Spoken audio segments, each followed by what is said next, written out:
Bengkulu melalui tracer tadi. Mungkin itu saja yang saya sampaikan. Selamat siang. Saya kembalikan kepada MC, Mbak Cahya.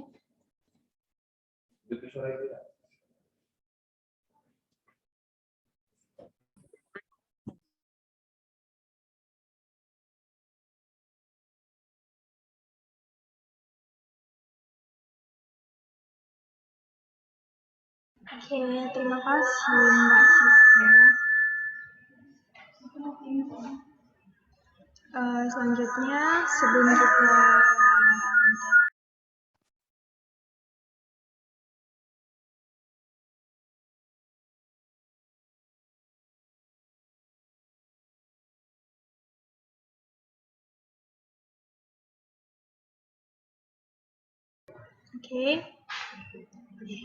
Selanjutnya, tibalah kita di acara inti, dan langsung saja kita alihkan acara inti ini ke Mbak Gina selaku moderator kita hari ini.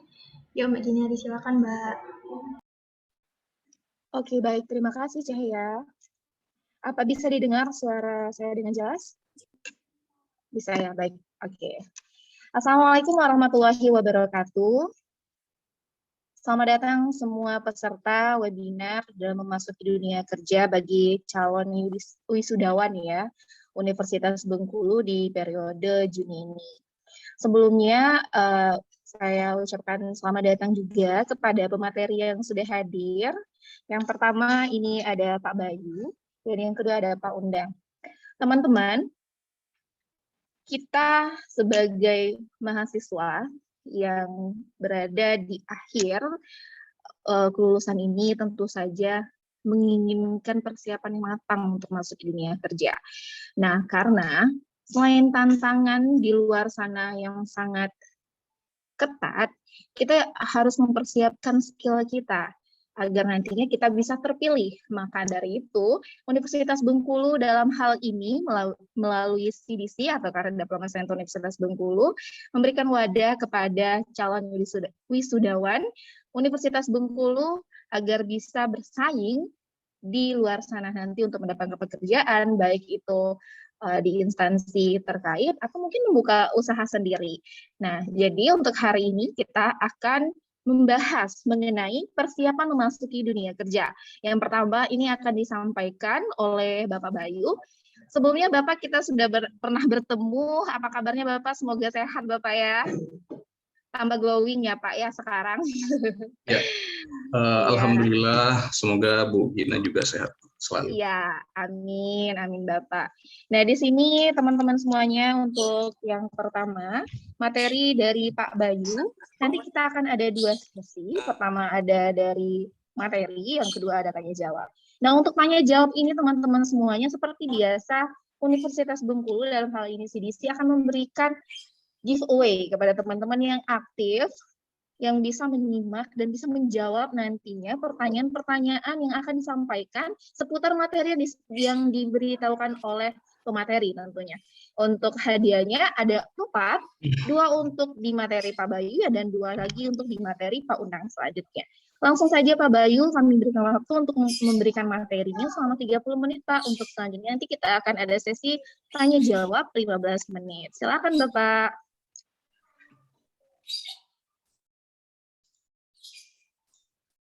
Ya, baik.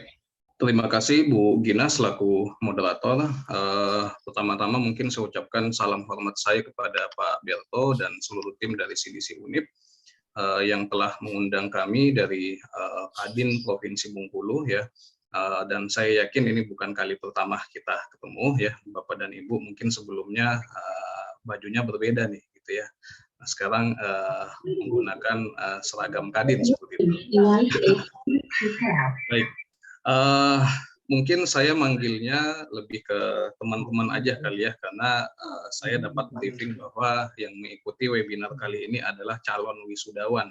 Betul seperti itu ya Bu Gina ya. Udah kamu tidak salah udah.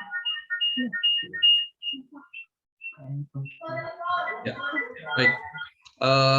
Mungkin sebelum kita mulai, saya ada penyampaian pantun sedikit ya, biar kita semuanya nggak ngantuk ya teman-teman semuanya.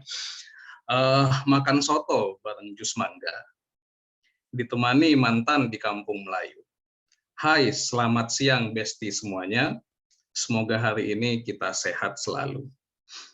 Oke, Oke, luar biasa perkenalkan, pastinya. Iya, Besti. perkenalkan nama saya Bayu Saputra ya. Sekarang menjabat sebagai Wakil Ketua Umum Kadin Provinsi Bengkulu. Mungkin sebelum kita mulai masuk ke materi ini ya, yaitu career preparation.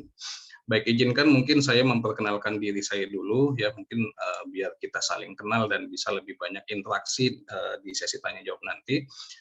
Jadi saya termasuk bisa dibilang anak milenial juga gitu ya, masih muda. Saya memulai usaha atau bisnis ya itu sejak saya kuliah ya. Sejak saya kuliah, saya mulai small business ya, teman-teman semuanya. Saya pernah berkecimpung di distributor buku ya. Kebetulan dulu buku-buku yang saya jual itu buku-buku Islami gitu ya. Jadi saya masukkan ke beberapa sekolah, kemudian ke toko-toko yang memang menjual buku-buku Islami. Kemudian sempat setelah itu, alhamdulillah gagal bisnisnya ya. Jadi saya nggak malu bilang saya pernah gagal karena saya selalu mengingat kata-kata guru saya dulu. Jadi saya punya, kalau bahasanya Robert T. Kiyosaki, mungkin teman-teman pernah baca bukunya Robert T. Kiyosaki, itu penulis buku yang sangat terkenal ya, dengan buku-bukunya yang sangat bagus banget.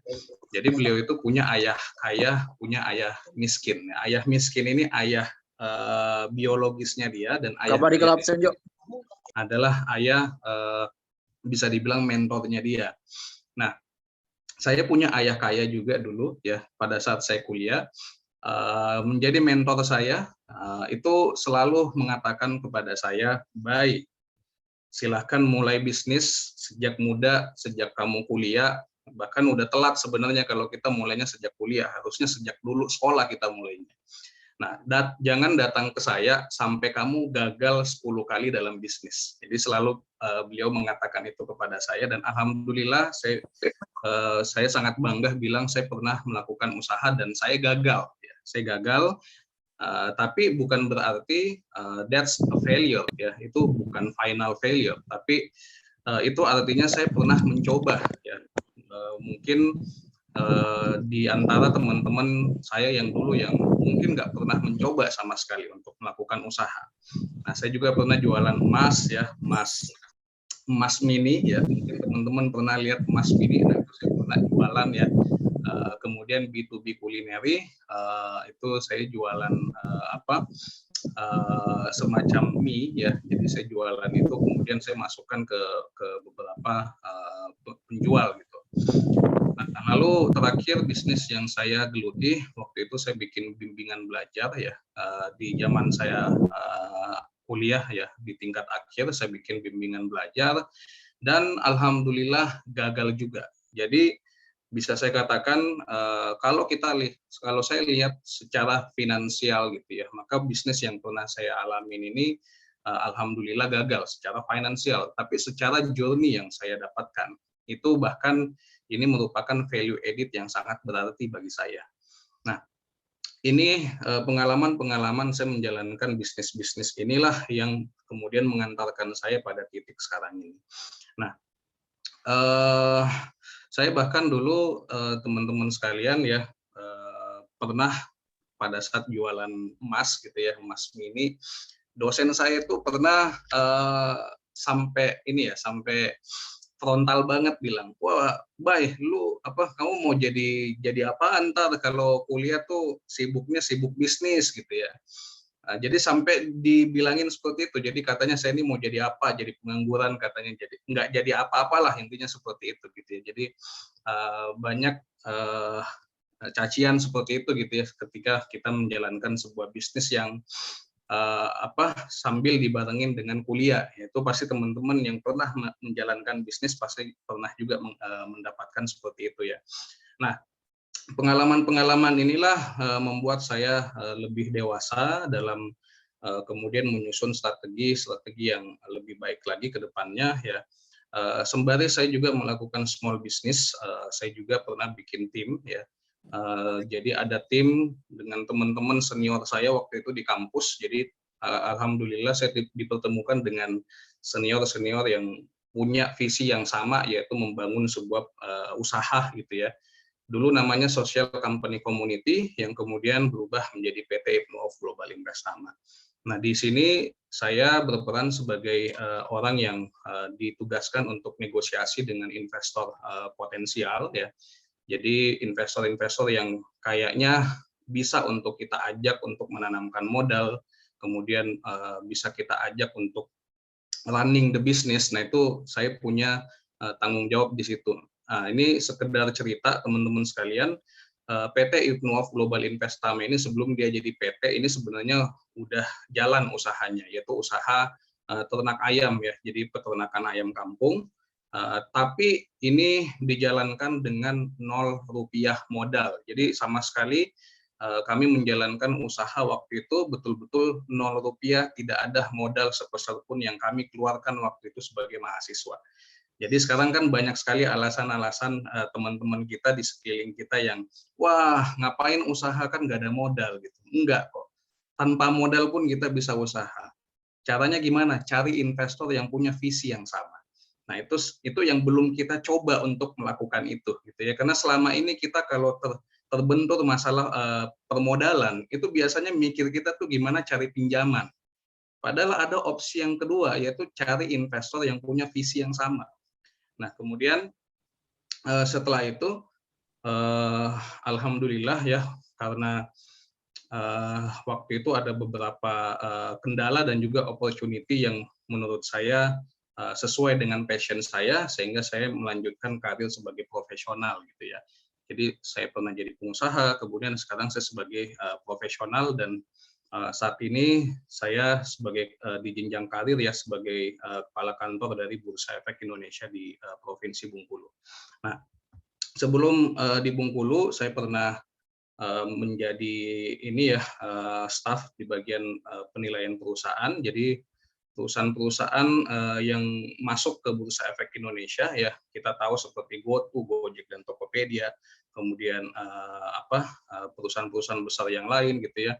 Itu masuk ke Bursa Efek Indonesia, salah satunya dulu melalui tim kami ya, tim saya, dan kita menganalisis bagaimana valuasi, bagaimana laporan keuangan dari perusahaan itu, apakah layak untuk dijual sahamnya kepada investor.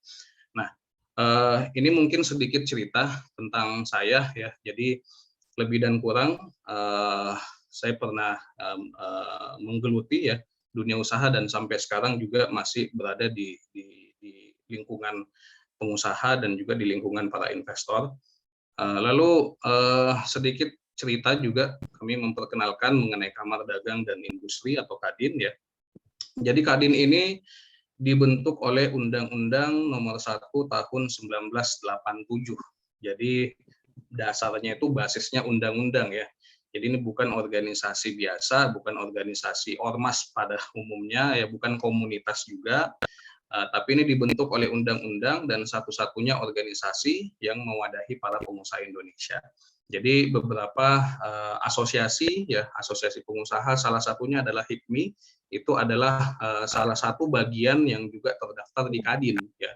Jadi Kadin ini bisa dibilang payungnya bagi seluruh asosiasi Jadi kalau pengusaha-pengusaha yang sudah aktif itu bisa di HIPMI, kalau yang sudah menjelang pensiun itu bisa di Kadin. Ya. Nah, itu biasanya seperti itu ya. Biasanya seperti itu pada umumnya, dan ini menjadi landasan utama ya secara nasional dan juga diimplementasikan di daerah-daerah gitu ya, termasuk di Bengkulu. Nah, adapun ada ART dari Kadin sendiri ini itu berdasarkan dari keputusan Presiden RI ya, Kepres nomor 17 tahun 2010. Kemudian Kadin ini juga menjadi wadah komunikasi dan konsultasi antar pengusaha ya, teman-teman semuanya, baik antar pengusaha maupun antar pengusaha dan pemerintah. Jadi Kadin ini juga punya peran bagaimana bisa menyampaikan aspirasi para pengusaha kemudian didiskusikan bersama dengan pemerintah setempat terkait dengan permasalahan perdagangan, perindustrian, dan juga jasa. Nah, ini sekilas tentang Kadin ya. Jadi kita kenalan dulu nih dengan Kadin. Baik, saya mulai materi saya dari sebuah masalah ya. Karena saya suka ngasih solusinya tuh di akhir ya. Saya buka dulu dengan sebuah masalah. Nah, masalah kita saat ini teman-teman sekalian, kita bisa lihat pemberitaan di mana-mana gitu ya. Wisudawan sebenarnya oke, di satu sisi kita boleh tangan, wah Kore gitu ya, lulus nih, bagus banget pencapaiannya, bisa dapat titel S1 tuh luar biasa banget gitu ya, nggak semua orang bisa dapat itu. Tapi di satu sisi punya resiko apa? Resiko menganggur, teman-teman sekalian. Dan inilah yang seharusnya kita perlu persiapkan bahkan jauh-jauh hari sebelum kita wisuda. Ya, ini mungkin sekedar masukan gitu ya bagi beberapa kampus juga ya, dan saya lihat memang di Unip ini sudah ada juga mata kuliah terkait kewirausahaan gitu ya, dan ini sangat bagus sekali ya kalau bisa webinar kewirausahaan ini bisa dilakukan jauh-jauh hari sebelum bahkan mahasiswanya wisuda gitu ya, jadi persiapannya lebih matang. Nah, kita lihat ini by data ya teman-teman sekalian. Saya dapat beritanya di medcom.id, 1,7 juta sarjana lulus tiap tahun. Ya. Jadi di Indonesia ini ada lulusan perguruan tinggi 1,7 juta orang. Ya. Sedangkan kalau kita lihat di data BPS nih, ya di tahun 2021 hanya tersedia 500.000 lowongan kerja. Artinya 1,2 jutanya itu nganggur teman-teman, karena nggak dapat lapangan pekerjaan, artinya nggak bisa jadi employee. Nah, ini resiko di satu sisi bagi teman-teman yang ingin menjadi karyawan, tapi jadi opportunity bagi teman-teman yang ingin menjadi pengusaha atau investor. Gimana caranya kita nggak cuma bergantung dari lapangan kerja ya yang disediakan oleh perusahaan. Nah, ini saya bukan mau nakut-nakutin, wah bahaya nih habis wisuda nganggur, enggak. Tapi justru ini harus kita pikirkan dengan matang, dengan baik-baik, how I solve this problem. Gimana caranya saya bisa keluar dari lubang pengangguran ini ya. Nah, salah satunya dengan kita harus menjadi entrepreneur, atau ada satu lagi nih yang mungkin selama ini mungkin di kurikulum kampus belum banyak kita kulitin gitu ya. Yaitu adalah menjadi investor yang sukses. Nah, kemudian ini juga ya masalah yang berikutnya yang baru mungkin kita alamin di zaman generasi Z ya. Jadi kalau zaman-zaman dulu kan mana ada gitu ya berita yang kayak gini nih, yang banyak orang yang mengundurkan diri jadi CPNS padahal udah lulus misalnya. Nah, ini terjadi tentu karena ketidaksiapan ya generasi muda khususnya Gen Z ya untuk melihat potensi pekerjaan yang dia apply ya. Jadi kebanyakan kita nih apply pekerjaan karena ya udah deh daripada nggak ada ya mending kita apply aja ya enggak. Nah, ini satu kesalahan. Jadi kita apply aja tanpa mengetahui ini pekerjaan yang kita apply ini seperti apa gitu ya. Kita belum survei bahkan gajinya berapa gitu. Nah, inilah menjadi dampak saat ini kenapa banyak generasi Z yang kemudian tidak cocok ya, atau tidak merasa sangat diintimidasi dengan pekerjaannya dia. Jadi dikit-dikit minta healing gitu ya, karena nggak sesuai dengan passionnya. Nah, jadi gimana dong untuk kita bisa mempersiapkan karir? Nah, ada beberapa mungkin tips yang bisa saya sharing kepada teman-teman sekalian ya dari perspektif saya tentunya. Nah, yang pertama yang harus kita siapkan adalah know yourself dulu. Ya, ketahui diri kita dulu nih. Jadi seperti tadi masalahnya kan banyak orang yang menganggur, banyak orang yang kemudian resign karena nggak sesuai dengan pekerjaannya. Kenapa? Karena nggak sesuai passion, nggak sesuai dengan branding dirinya dia, ya, nggak sesuai dengan apa yang ingin dia capai di pekerjaannya itu. Jadi di sini bisa kita jawab beberapa pertanyaan ya. Yaitu what do you want to achieve ya, apa sih sebenarnya yang kita ingin capai gitu ya. Dalam karir kita nih apa yang ingin dicapai gitu. Nah, kalau pertanyaan ini belum bisa kita jawab, maka ini menjadi tanda tanya, berarti kita belum siap untuk menghadapi dunia kerja. Ya, baik itu dunia kerja ataupun dunia entrepreneur gitu ya. Kemudian what drives you to do your best? Kira-kira apa sih yang memotivasi saya nih untuk mengerahkan semua kemampuan saya yang terbaik? What makes you happy and unhappy? Yang bikin saya happy dan yang bikin saya nggak happy. Nah, ini ya teman-teman sekalian, nanti saya akan jabarkan lebih lanjut. Nah, yang kedua, identify your source ya. Jadi make preference and build mindset. Nah, ini penting banget ya. Setelah kita mengetahui diri kita sendiri, banyak orang yang ibaratnya oke deh, saya udah tahu nih, saya pengen jadi apa misalnya. Saya pengen jadi pengusaha, pengen jadi investor, pengen jadi karyawan misalnya. Tapi ya nggak dibangun dengan mindset yang tepat. Sehingga nanti ada beberapa contoh yang akan saya tampilkan bagaimana fatalnya ketika kita masuk ke dunia kerja, ya, baik itu sebagai karyawan, sebagai pengusaha, sebagai investor, tapi nggak punya mindset-nya, itu bakal fatal banget, teman-teman.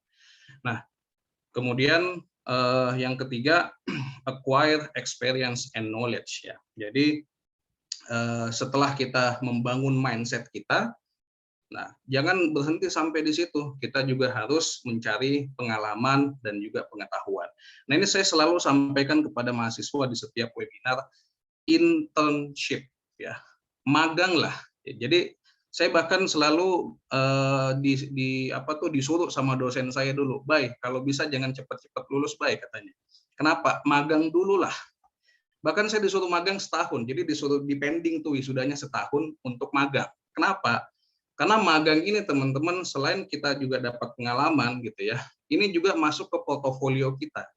Sekarang kan banyak tuh yang kita mau jadi apply jadi karyawan kan ada tuh minimal pengalaman setahun, 2 tahun atau berapa tahun gitu kan, ada minimalnya. Bagaimana dengan fresh grade yang belum punya pengalaman? Nah, bisa ditutupin dengan yang namanya magang. Jadi termasuk di perusahaan di kantor saya ya, teman-teman semua. Saya tuh kadang kalau ada wisudawan, ada mahasiswa yang baru lulus yang apply di kantor saya, paling pertama saya lihat bukan IPK-nya, pengalaman magangnya di mana dan apa yang dia lakukan selama dia magang. Ini terus terang aja teman-teman, di level manajemen saat ini IPK itu bukan lagi nomor 1 ya, bahkan di nomor 2, bahkan nomor 3. Jadi nomor 1 ini yang paling penting adalah pengalaman dulu nih, apa yang bisa kita lakukan. Nah, kemudian ini juga jangan lupa ya, connect with experienced people. Jadi bangun networking ya, belajar dari orang yang lebih pengalaman dari kita. Nah, ini sangat bagus ya teman-teman sekalian. Jadi ada pepatah yang mengatakan learning by doing katanya ya. Belajar dari doing. Kemudian belajar dari kesalahan kita. Oke, it's okay. Tapi jauh lebih bagus kita bisa belajar dari kesalahannya orang lain. Jadi mempersingkat durasi yang kita butuhkan untuk bisa mencapai kesuksesan. Nah, kemudian yang terakhir, just do it. Udah nih, teori-teorinya 3 ini udah. Ya, sekarang yang harus kita lakukan adalah get up and just do it. Be optimistic with your value proposition. Nah, ini akan saya jabarkan nanti lebih lanjut. Oke, yang pertama, what do you want to achieve? Know yourself dulu nih. Oke. Nah, di sini saya mau kasih ada teori nih gitu ya. Jadi 3 kinds of happiness ya. Jadi ada kebahagiaan itu ada 3 macam. Jadi ada pleasure, ada passion, ada purpose ya. Yang pertama nih, pleasure. Pleasure itu ibaratnya kayak contohnya kita habis makan terus kenyang kan enak banget tuh rasanya gitu ya, habis makan kenyang tuh pleasure banget. Atau kita habis puasa terus minum, itu pleasure. Happy, tapi pada momen itu aja. Nah, kemudian ada happy yang lebih tinggi daripada pleasure, yaitu passion. Nah, passion ini teman-teman sekalian, itu jangka waktunya lebih panjang daripada pleasure. Jadi nggak cuman di momen itu aja. Passion ini ya ibaratnya apa yang kita lakukan itu dalam jangka menengah sampai jangka panjang itu kita suka, bahkan even kita nggak dibayar. Nah, jadi yang paling bagus sebenarnya adalah ketika kita mempersiapkan karir kita adalah carilah ya carilah karir, ya apapun itu, kita mau jadi pengusaha, jadi karyawan, jadi investor, apapun itu sesuai dengan passion kita. Passion kita di mana nih gitu ya.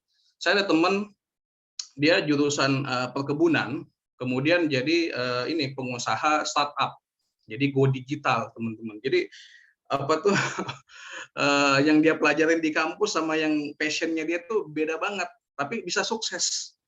Jadi nggak harus apa ya, nggak harus menguasai banget di bidang itu untuk bisa sukses di bidang tersebut. Yang kita perlukan selain pengetahuan tentu saja adalah passion yang kuat gitu ya teman-teman. Jadi passion ini ya kita kerja happy, seneng, hobi kita dan dibayar ya. Dan alhamdulillah saya pribadi teman-teman, saat ini saya kerja di Bursa Efek Indonesia sebagai profesional. Ini emang passion saya dari dulu. Saya tuh pengen dari dulu gimana Indonesia ini jumlah investornya makin banyak, karena kan negara itu bisa kita lihat maju atau enggaknya dari dua indikatornya, jumlah pengusaha dan jumlah investornya, pasar modalnya gimana. Nah, kalau dari segi pengusaha kan udah banyak nih gitu ya yang ibaratnya yang mengusahakan di bidang itu ya. Contohnya HIPMI, Kadin gitu ya, udah banyak gitu ya. Nah, kemudian satu hal yang mungkin waktu zaman saya apply ya, itu belum banyak adalah meningkatkan jumlah investor di Indonesia, itu belum ada. Nah, jadi gimana caranya? Nah, saya ingin membuat minimal sekeliling saya itu bisa lebih mengenal gitu ya mengenai dunia investasi. Jadi kalau saya pribadi, saya kerja happy dan dibayar gitu ya. Ini hobi yang dibayar. Jadi coba teman-teman carilah karir yang seperti itu, tuh karir yang paling bagus menurut saya. Nah, kemudian di atasnya passion itu ada purpose, tujuannya. Ini something bigger than yourself. Jadi purpose ini adalah sesuatu yang lebih besar daripada kita sendiri. Misalnya di satu waktu kita udah sukses nih jadi pengusaha. Next apa nih? Mau ngapain? Biasanya kan kita lihat tuh beberapa teman-teman pengusaha kan ada jadi politisi. Biasanya bukan untuk nyari uang, tapi untuk apa ya? Menyalurkan purpose-nya ya. Misalnya mereka ingin mengabdi kepada negara gitu ya, membantu banyak orang dengan posisinya misalnya sebagai politisi gitu ya. Nah, ini purpose, something bigger than yourself yang akan diingat oleh orang lain bahkan setelah kita meninggal. Jadi approach-nya ya, kebanyakan orang itu bekerja mencari sesuatu dari pleasure-nya dulu. Saya seneng nggak nih ya. Tapi yang pendekatan yang paling baik adalah ketika kita memilih karir, tentukan dulu purpose kita. Saya masuk ke situ, ke perusahaan itu, saya bisnis itu, saya invest ke situ, tujuannya apa? Nah, itu dulu pendekatannya. Baru kalau tujuan kita tercapai, passion, dan pasti kita dapat pleasure-nya. Nah, itu dia. Don't define your limits based on someone else limit. Jadi kita nih di Indonesia, ya, apalagi di generasi Z teman-teman, mungkin ini banyak faktor lah gitu ya. Jadi saya punya sepupu tuh Gen Z gitu ya. Dia selalu tuh minder kalau nonton TikTok. Kenapa saya tanya deh? Kenapa? Wah itu ya flexing ya enak bagi-bagi duit, katanya duitnya banyak gitu ya. Nah, ternyata yang dinonton TikToknya Siska Kol misalnya. Jadi minder gara-gara nonton orang flexing ya. Jadi dia beranggapan aduh kayaknya saya nggak bakalan bisa deh sukses kayak dia karena ya saya nggak punya privilege kayak dia. It's okay. Memang saya sepupu saya dengan Siska Kol mungkin beda, privilege-nya nggak sama gitu ya. Tapi bukan berarti kita nggak mampu untuk bisa menjadi seperti dia. Minimal mungkin ya bisa mengikuti jejak bapaknya sebagai pengusaha misalnya gitu kan. Jadi don't define your limits based on someone else. Jadi limit kita belum tentu sama dengan limitnya orang lain. You are different. Nah, yang kedua, nah ini yang paling penting nih, masalah mindset ya, make preference and build mindset. Jadi di buku yang saya baca dan ini saya recommended banget gitu ya, buku yang sangat bagus ya, udah banyak terjemahan bahasa Indonesianya yaitu Cash Flow Quadrant, yaitu Robert T. Kiyosaki ini membagi 4 jenis pekerjaan, 4 jenis karir ya di dunia ini. Itu ada employee, karyawan, kemudian ada self-employed. Self-employed ini orang yang bekerja untuk dirinya sendiri, contoh kayak dokter, ya kan. Dokter itu kan dia kalau mau dapat penghasilan dia yang harus kerja, ya kan. Atau misalnya lawyer, gitu kan. Nah, kemudian business owner. Nah, business owner ini bedanya dengan employee dan self-employed, they build system. Mereka bangun sistem. Nah, ada pernah yang nanya ke saya, kalau misalnya ada penjual ketoprak, teman-teman nih, saya tanya juga nih teman-teman opininya. Penjual ketoprak yang biasa kita temui di pinggir jalan, itu kan punya usaha. Kira-kira dia masuknya di self-employed atau business owner? Izin menjawab, Pak. Sepertinya bisnis owner, Pak. Karena Baik, ada yang bilang dia business owner. mencoba untuk mengumpulkan customer-nya. Baik, ada business owner. Ada pendapat yang lain? Oke, baik. Ini jawabannya, teman-teman. Penjual ketoprak ya, yang biasa kita temui di pinggir jalan, penjual nasi uduk gitu ya. Kalau misalnya dia masih harus hadir di warungnya agar warungnya bisa beraktivitas seperti biasa normal, maka dia masih di posisi self-employed, bukan pengusaha. Jadi teman-teman, pengusaha itu adalah mereka yang walaupun mereka nggak ada di tempat bisnisnya jalan. That's pengusaha. Jadi beda ya teman-teman, self-employed dengan pengusaha. Jadi kalau kita nih punya usaha kita tinggal, bentar aja kita tinggal, uang nggak masuk, berarti teman-teman belum jadi pengusaha. Jadi yang harus kita lakukan adalah build the system, bangun sistemnya. Even kita jalan-jalan misalnya ke Mandalika gitu ya, atau nonton Formula E, tetap uang masuk ke kita dari employee kita. Jadi employee kita yang mencetak uang untuk kita, that's business owner, karena kita punya sistem. Nah, itu yang membedakan self-employed dengan business owner. Jadi jangan salah kaprah nih teman-teman. Karena sekarang banyak orang yang mengira, waduh saya udah jadi pengusaha nih. Padahal ketika dia berhenti ketika dia berhenti misalnya nggak hadir di tokonya tutup. Nah, berarti itu belum jadi pengusaha. Nah, kemudian kata Robert T. Kiyosaki, pekerjaan yang the next level ya setelah itu adalah investor, teman-teman. Jadi kalau business owner bangun sistem dan sistemnya yang mencetak uang untuk dia, kalau investor uangnya yang mencetak uang demi dia. Jadi udah masukin duit, modalin, udah ditinggalin.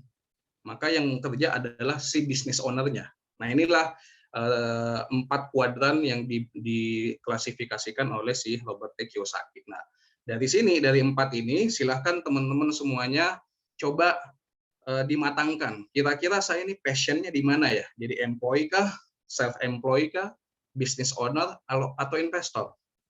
Nah, yang mana nih? Kita punya passion yang mana gitu ya? Ini harus kita identifikasi dan tentukan preferensi kita. Next mungkin. Nah, ini teman-teman sekalian kenapa saya tampilkan ini masalah gitu ya.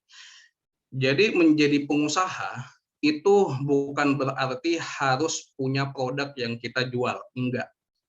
Menjadi pengusaha itu ada di sini teman-teman, di mindset, bukan di income. Kenapa? Kita coba lihat. Jadi ada namanya entrepreneur mindset. Nah, ini sangat penting dimiliki oleh setiap orang, bahkan dia sebagai karyawan sekalipun, ini sangat disarankan punya entrepreneur mindset. Contoh nyata fatalnya ketika orang tidak mengerti entrepreneur mindset. Ini contoh nyata teman-teman. Jadi ada garbage man ya, tukang sampah ya. Ini menang $14 million ya di lotre teman-teman.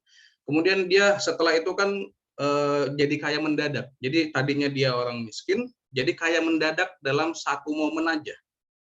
Nah, lalu setelah itu karena dia nggak punya mindset entrepreneur, mentalnya emang belum siap. Setelah itu dia jadi garbage man again, spend it all. Gak sampai dalam 1 tahun teman-teman, dia kembali miskin lagi. Jadi, wah, $14 million teman-teman, itu banyak banget gitu ya. Tapi ya dia spend it all. Gak ada yang dia investasiin, dia nggak putar jadi usaha. Nah, ini contoh lain. Di Indonesia pernah tuh ada kampung miliarder kan, pernah baca berita ya kampung miliarder. Pas dikasih sama Pertamina beli mobil semuanya.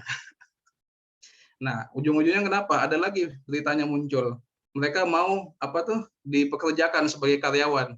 meminta kepada Pertamina seperti itu. Padahal seandainya dulu mereka belikan misalnya bangun usaha, mereka taruh di reksadana atau saham misalnya, maka uangnya berputar terus, ya. Kalau mobil, ya mobil kepake ya ibaratnya ya kecuali mobilnya itu dipakai untuk usaha, it's okay. Tapi kalau untuk dipakai dipasang di garasi doang gitu kan, nah ini perilaku yang konsumtif. Ini contoh yang lain lagi nih, ya.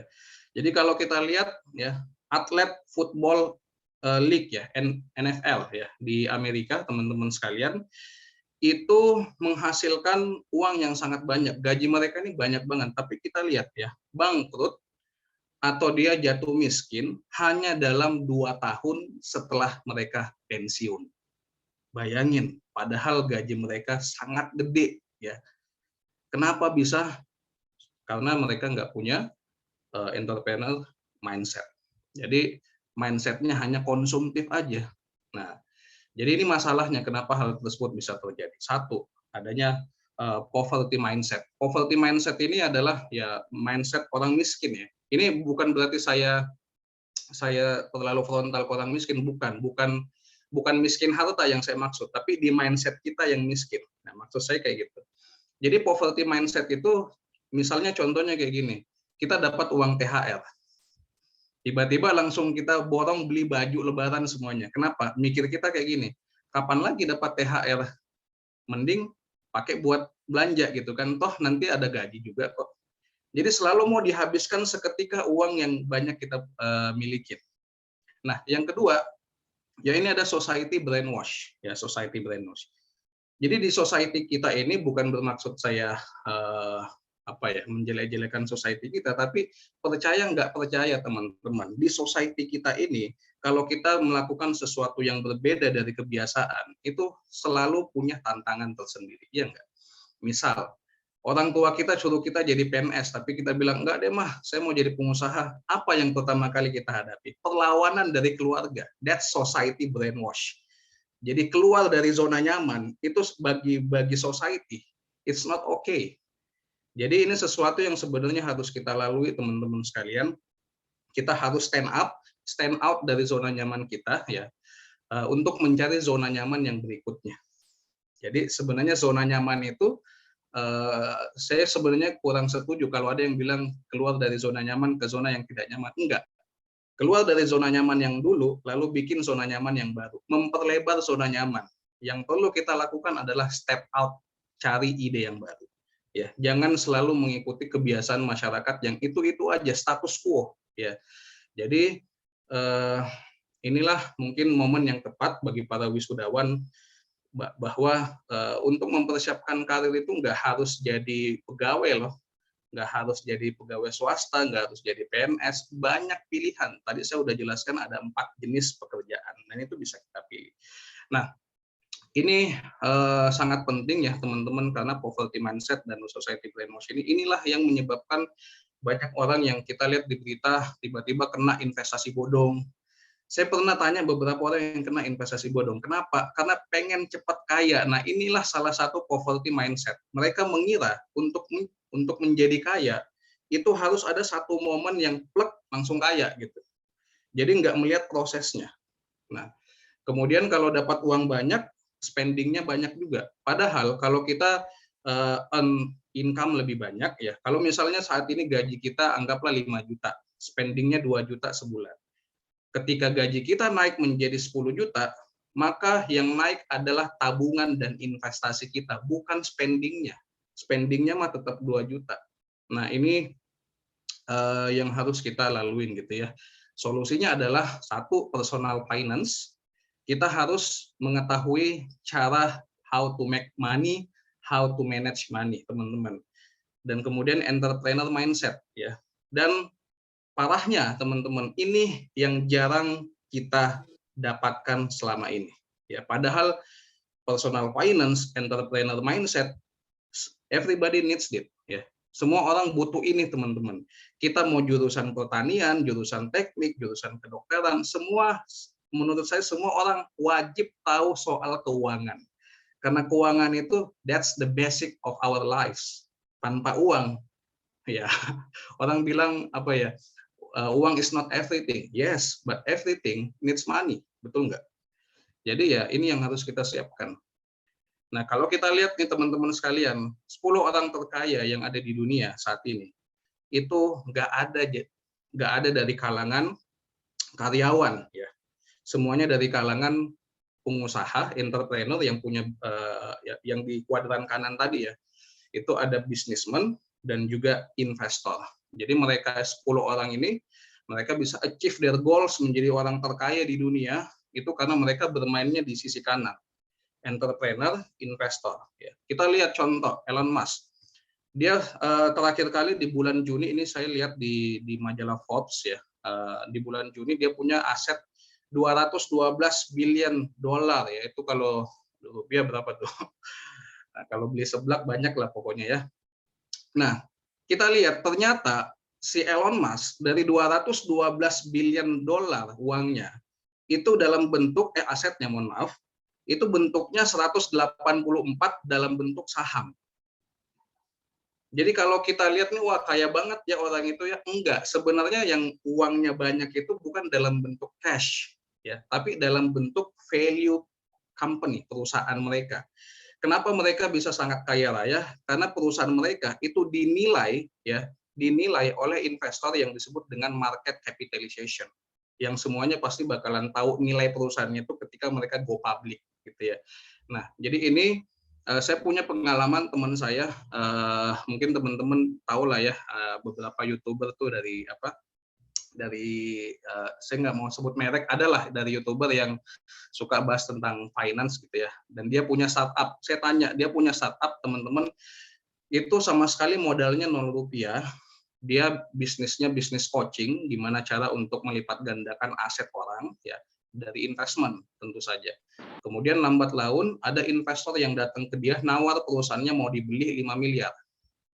Jadi saat ini teman saya itu punya uang aset sebenarnya 5 miliar, tapi bukan dalam bentuk uang, tapi dalam bentuk value corporate yang dia punya, dalam bentuk sahamnya dia. Kok dia bisa dapat 5 miliar seperti itu? Karena dia bangun usaha, dan usahanya itu diminati oleh investor yang nilainya tadi sampai 5 miliar. That's how the rich makin kaya. Jadi kenapa orang kaya makin kaya?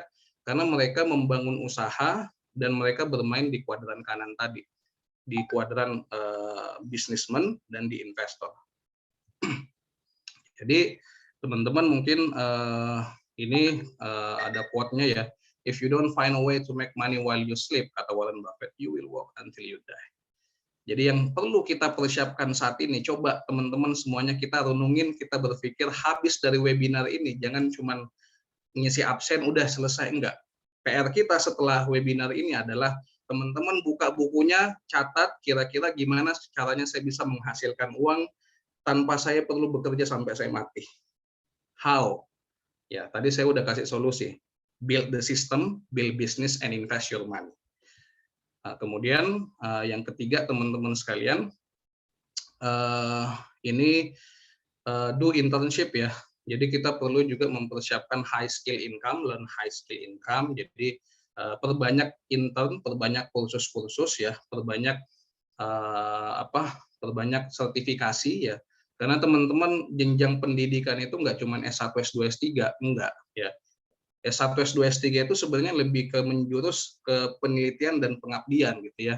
Tapi kalau teman-teman betul-betul mau fokus di satu bidang dan ingin mempraktekkannya, saya sarankan perbanyak ikut pelatihan-pelatihan sertifikasi. Nah, itu sangat bagus banget. Kemudian build networking ya, bangun jaringan. Karena jaringan ini teman-teman sangat mempengaruhi kita. Circle kita itu mempengaruhi kita. Kita bergaul dengan siapa gitu ya. Itu juga sangat mempengaruhi kita. Kemudian learning from other failures. Oke, kata Warren Buffett lagi nih, the best investment you can make is an investment in yourself. Jadi investasi terbaik yang kita bisa lakukan adalah investasi ke diri kita. The more you learn, semakin banyak kamu belajar, the more you'll earn, makin banyak kamu akan menghasilkan. Nah, ini yang bicara orang sukses ya. Dia Warren Buffett ini selama 30 tahun belakangan ini itu selalu masuk ke 10 orang terkaya di dunia gitu ya. Orang yang paling konsisten jadi orang terkaya ya Warren Buffett itu. Kemudian yang keempat, be optimistic Ya, optimis dengan diri kamu, value propositionmu apa nih, gitu ya. Kemudian selalu coba teman-teman jawab ini, why people choose me? Kenapa ya kalau saya bikin usaha, kenapa orang harus ke saya? Itu yang harus dipikirkan dulu. Apa value proposition kita? Apa yang membuat kita beda dari kompetitor kita? Ya, nggak harus dari produknya. Misal dari segi pelayanan dan sebagainya. Atau kalau kita mau jadi karyawan, kira-kira apa yang buat kita beda dari calon karyawan yang lain. Contoh teman-teman, saya punya pengalaman mewawancarai calon karyawan gitu ya. Saya selalu senang dengan orang yang kalau saya tanya, kamu kelebihannya apa aja, dan dia menjawab dengan sangat optimis, saya bisa ini, buktinya saya pernah melakukan ini. Itu saya senang banget, itu langsung, wah ini saya terima nih. Tapi kalau ada orang yang saya tanya, kamu bisa apa? Ya, alhamdulillah bisa dikit-dikit lah Pak. Yang ini, udah tuh, saya coret tuh. Dia aja nggak yakin dengan skillnya dia sendiri, gimana mau yakinkan saya gitu kan. Jadi apa yang buat kita berbeda dari orang lain? Jadi never give up on your dreams. Ya, ini terakhir dari kata Steve Jobs. The ones who are crazy enough to think that they can change the world ya, are the ones who do. Ya, kita nggak perlu ubah dunia, tapi minimal kita punya impian untuk merubah sesuatu itu.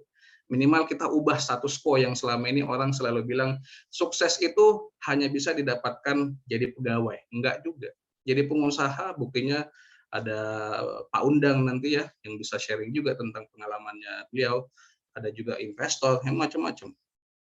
Nah, kemudian terakhir di Kadin kami punya program ya teman-teman sekalian, itu namanya Kadin Business Forum yang insya Allah nanti akan disosialisasikan ke beberapa stakeholders ya. Fungsi dari Kadin Business Forum ini adalah memfasilitasi para business owner ya untuk bertemu dengan partners mereka, baik itu dari supplier, investor maupun yang lain. Nah, kemudian kita juga ada investor dan business matching ya, lalu juga sebagai medium atau wadah ya untuk mendiskusikan potensial bisnis yang ada di Provinsi Bengkulu. Kita menguatkan dan membangun UMKM lebih maju lagi dan juga enhance Bengkulu value ya. Jadi kita membuat citra Bengkulu ini lebih baik lagi, gimana bisa menjadi destinasi investasi yang baik ya. Mungkin teman-teman berikut demikian yang bisa saya sampaikan ya, karena sesuai jadwal ini saya sampai jam 2. Saya tutup lagi dengan sebuah pantun ya. Tadi saya buka dengan sebuah pantun. Mampir ke Unip ambil ijazah. Boncengan bareng bestie favorit aku. Be a smart rich, not a crazy rich. Jangan tunggu tua, yuk sukses di usia muda. Terima kasih. Assalamualaikum warahmatullahi wabarakatuh. Waalaikumsalam warahmatullahi wabarakatuh. Terima kasih Bapak, pantunnya luar biasa. Gina nggak bisa balas dengan pantun juga nih. Nggak secanggih Bapak langsung bisa membuat pantun sebagus itu. Oke teman-teman, materi yang sangat luar biasa dari Pak Bayu. Jadi kemarin Gina ketemu sama Pak Bayu sebagai Kepala Bursa Efek ya Pak. Sekarang jadi di Kadin juga. Jadi memang kiprah Pak Bayu ini di mana-mana ya. Nah, Gina menangkap dari yang banyak sekali sih sebenarnya yang Gina tangkap, hampir semua yang Bapak Bayu sampaikan ini adalah poin-poin yang benar-benar pas banget untuk teman-teman calon wisudawan, untuk karir selanjutnya, untuk persiapan memasuki dunia kerja. Jadi pas banget deh pokoknya. Yang tadi yang Gina garis bawahi banget itu Pak, bekerjalah sesuai fashionmu, ya hasilkan uang dari sesuai fashionmu itu tadi, itu sangat-sangat Gina garis bawahi. Tapi memang society itu menentukan sekali. Nah mungkin Gina masih belajar sih untuk bagaimana menyeimbangkan itu, karena tadi orang tuanya minta apa, kitanya fashionnya apa, itu harus belajar banget deh pokoknya. Benar-benar kayak dilatih dulu tertempa dengan waktu. Oke teman-teman, ini ada yang ingin bertanya atau nanti mungkin akan kami berikan pertanyaan kepada teman-teman. Kalau ada yang ingin bertanya, silakan untuk raise hand, bisa langsung hidupin kameranya atau mungkin bisa raise hand lewat Zoom ini. Nanti Gina akan panggilkan. Iya, ada siapa? Tadi saya mendengar ada suara, ada yang ingin bertanya?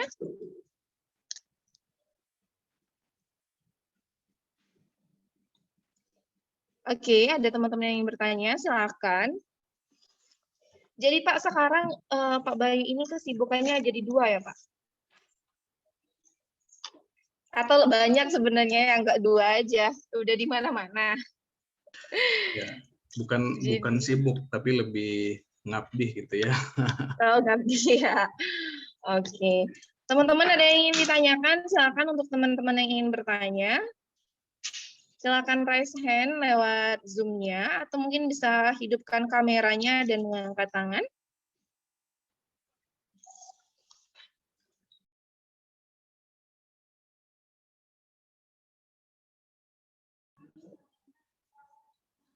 Untuk informasi teman-teman, untuk yang aktif nanti akan ada giveaway. Giveaway cantik yang disponsori oleh Unip Store.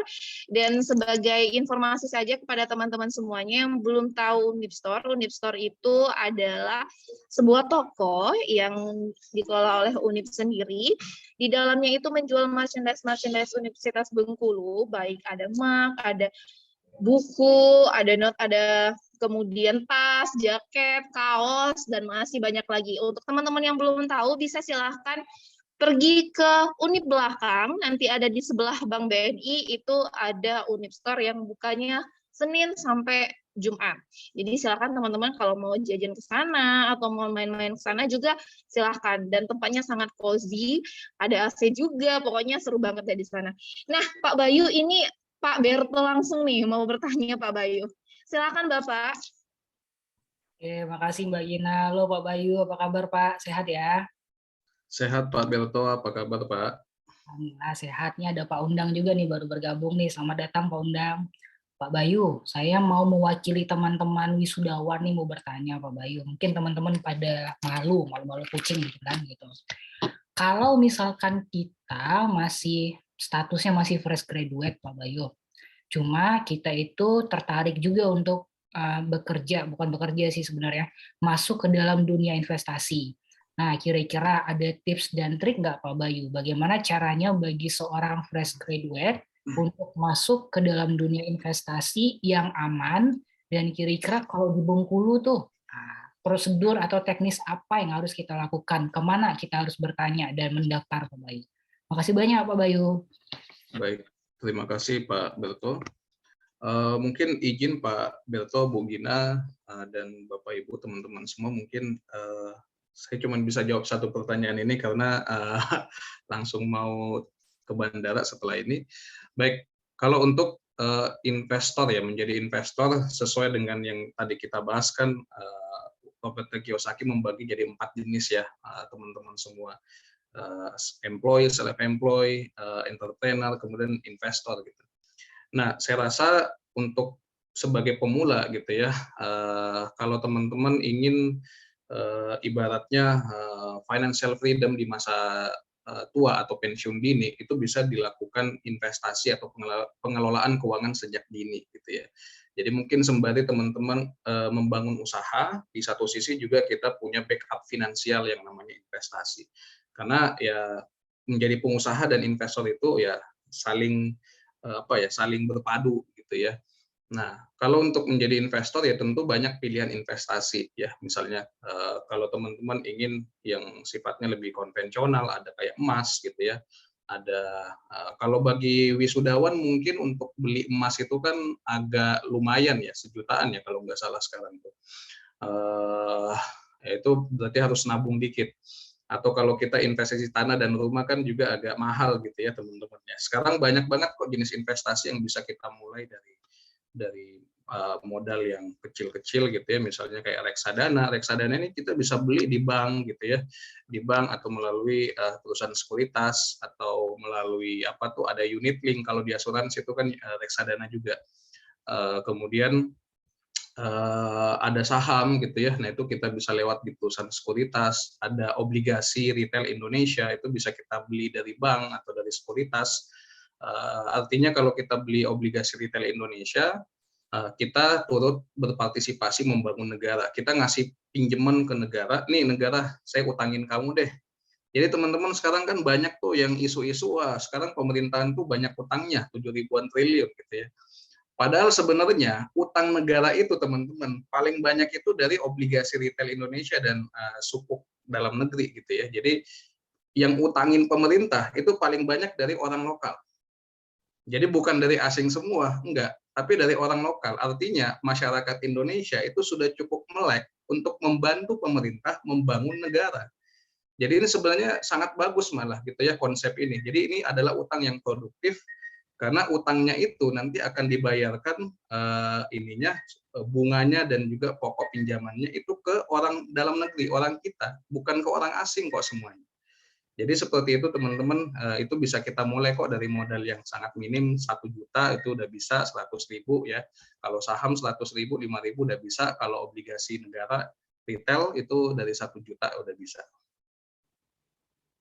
Seperti itu Pak. Ya, terima kasih Pak Bayu untuk pencerahannya. Baik, Oke, terima kasih Pak Bayu untuk materi dan pencerahannya, luar biasa ya. Gina, Teman-teman Pak Berto, Pak Iya. Undang, dan teman-teman semua, saya mohon izin pamit Oh iya duluan Pak. Bapak, Ya, kami Bu, sangat Gina, berterima ya. kasih ya Bapak Maaf atas nggak materi bisa yang luar sampai biasa. selesai. Ya, sukses semuanya bagi wisudawan Unip. Iya Bapak. Ya. See you, terima Mari, kasih, hati-hati di jalan ya Bapak, selamat sampai tujuan, amin. Oke, baik, terima kasih Bapak Bayu. Inilah tadi teman-teman pemaparan memasuki dunia, persiapan memasuki dunia kerja bagi calon wisudawan yang disampaikan oleh Pak Bayu. Pak Bayu memang kiprahnya luar biasa, sudah berada di mana-mana. Nah, sama seperti pemateri kita selanjutnya ini teman-teman. Beliau juga luar biasa. Saat ini mungkin teman-teman pada kenal, mungkin kalaupun nggak kenal, udah pernah lihat di mana-mana wajahnya, karena memang beliau saat ini memang sedang naik daun ya, bisa kita katakan seperti itu. Beliau adalah Ketua HIPMI Provinsi Bengkulu. Ini sudah bergabung bersama kita Bapak Undang. Sepertinya Bapak Undang lagi di jalan ya Pak ya. Lagi sibuk sekali Bapak. Selamat datang Bapak di seminar memasuki dunia kerja di Universitas Bengkulu. Apa bisa mendengar suara Gina dengan jelas Bapak? Iya, sudah lancar nih.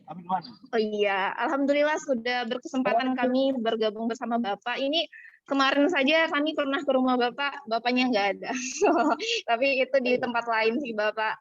Iya, Bapak ini Pak Undang ini teman-teman kalau ada yang dari selatan, Bengkulu Selatan, nah beliau ini dari Bengkulu Selatan. Gimana pernah intip, buka aja kalau teman-teman mau cari tahu tentang Pak Undang di Google udah banyak, karena memang kiprah Pak Undang ini luar biasa sekali. Jadi suatu kebanggaan juga bagi Gina, orang selatan, walaupun nggak satu desa, Bapak Undang di Kedurang, Gina di Masak. Jadi bangga pokoknya ada nih sosok pemuda yang luar biasa, seorang pengusaha sukses, yang sudah di mana-mana bisnisnya. Langsung saja teman-teman, ini kita akan mendapatkan materi dari Pak Undang dengan tema spirit kerja dari spirit kerja. Silakan Bapak untuk memberikan materinya selama 30 menit. Terima kasih. Baik, Assalamualaikum warahmatullahi wabarakatuh. Selamat sore teman-teman. Kemarin saya ada kirim PPT, mungkin nanti sambil jalan aja kita tampilkan ke Pak Berto kemarin. Nah, minta tolong di-share juga Mas dari materinya Pak Undang.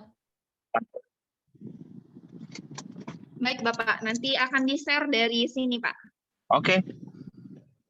Baiklah, yang saya hormati Pak Berto selaku pembina CDC, Career Development Center dari Universitas Bengkulu, dan rekan-rekan wisudawan ya yang sudah selesai di wisuda dari Universitas Bengkulu.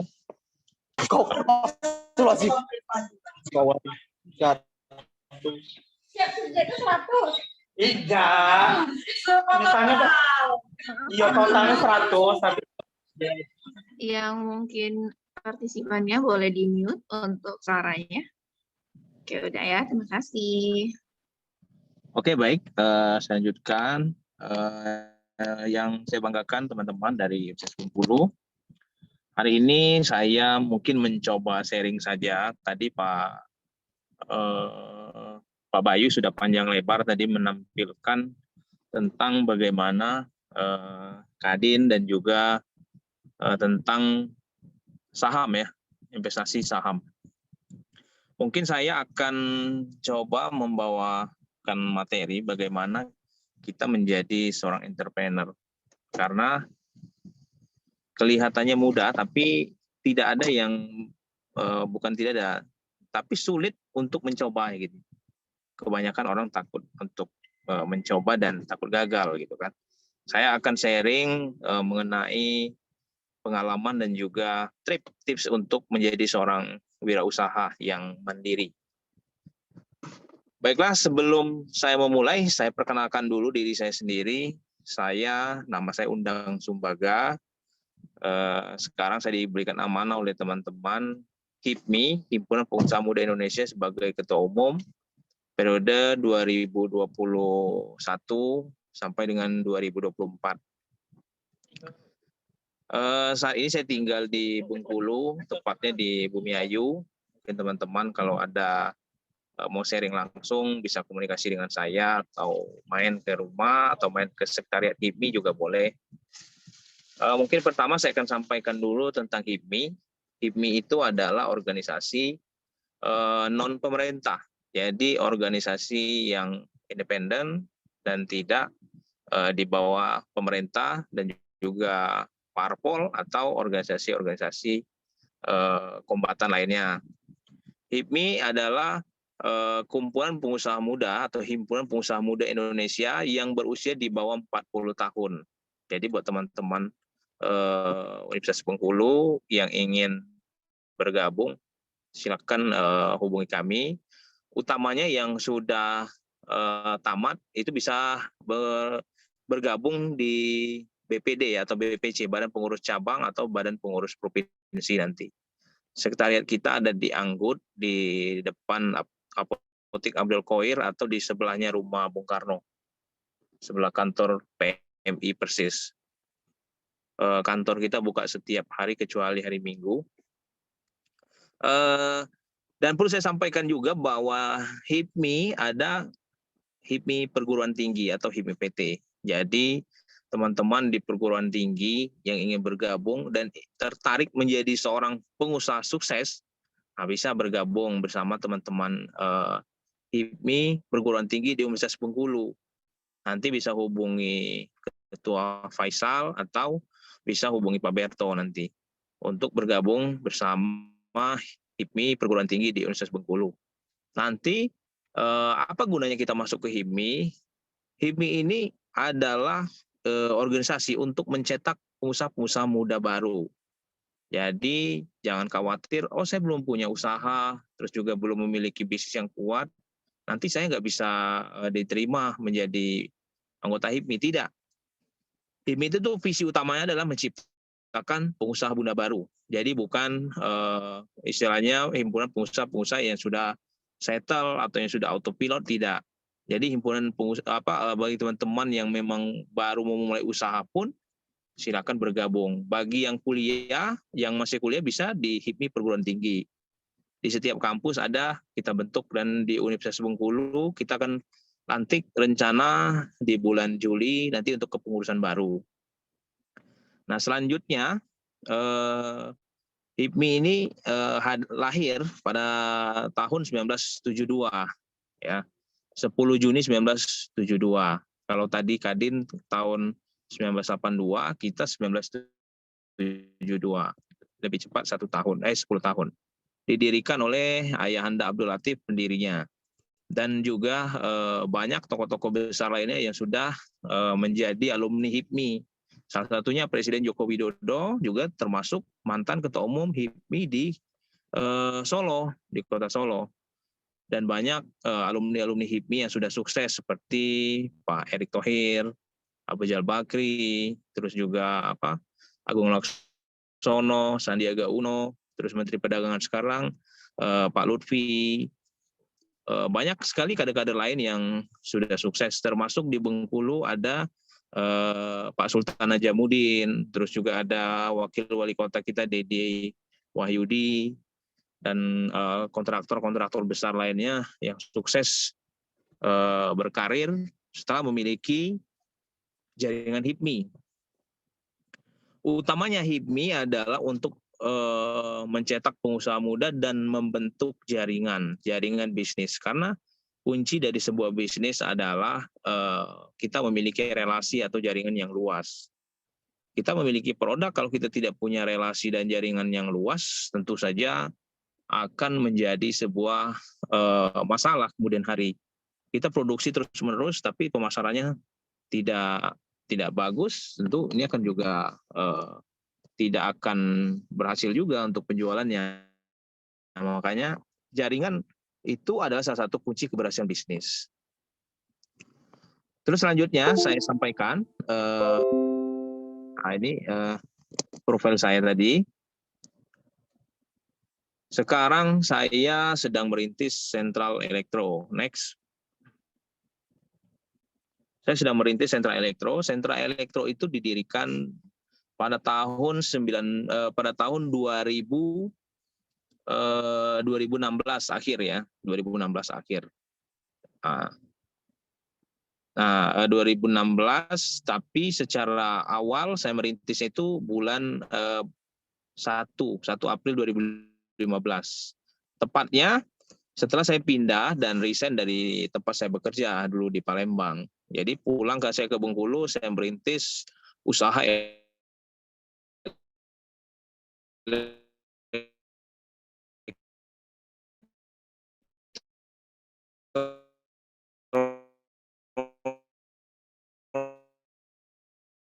ya. Jadi memulai usaha dari kecil ya, dari rumah, terus juga dari harus kita lalui proses itu. Contoh misalnya dulu Henry Ford yang punya mobil Ford, dia mulai dari rumahnya. Terus juga Apple juga mulai dari garasi kecil. Terus juga Surya Paloh kalau di Indonesia. Dulu dia mulai bisnis dari catering. Hingga sekarang sudah punya TV, sudah punya perusahaan minyak. Jadi teman-teman jangan minder memulai bisnis itu dari kecil. Nah, ketika bisnis ini kita rintis dari awal, dari kecil, maka fokus saja yang kita harus lakukan. Kalau kita fokus merintis bisnis yang kita lakukan, insya Allah hasilnya akan ada yang akan memberikan hasil yang lebih bagus. 2015 saya rintis Central Electro hanya kios kecil, yang waktu itu saya biayai dari gaji saya terakhir. Gaji saya terakhir, saya belikan alat-alat, saya belikan semacam sewa tempat waktu itu. Kurang lebih mudah-mudahan 10 juta, 5 sampai 10 juta ya. Cuma karyawan 1 orang, saya dan ponakan saya waktu itu. Jadi kalau kita bilang bisnis harus dimulai dari besar, itu akan sulit kita memulai bisnis tersebut. Makanya di HIPMI ada 3 klasifikasi seorang pebisnis. 1 yang by nasab. By nasab itu adalah memang terlahir dari keluarga orang kaya. Jadi memang dari kecil, dari rahim pun dia sudah menjadi orang kaya. Contoh misalnya Abu Jal Bakri, anaknya atau cucunya itu terlahir otomatis jadi orang kaya dan akan menjadi seorang pebisnis yang memang start dari perusahaan yang sudah punya aset triliunan. Nah, itu contohnya by nasab. Yang kedua adalah by nasib. By nasib ya seperti saya. By nasib ya contohnya seperti saya. Saya mau nggak mau harus merintis usaha dari nol. Karena tidak ada pilihan lain. Kalau tidak merintis usaha, maka kita tidak akan memiliki bisnis. Makanya nasib yang menentukan jalan hidup kita. Tapi bisnis yang by nasib itu banyak yang sukses. Jadi teman-teman jangan juga khawatir, jangan juga minder.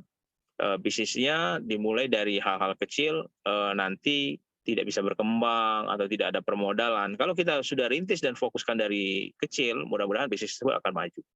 Yang ketiga adalah bisnis by design.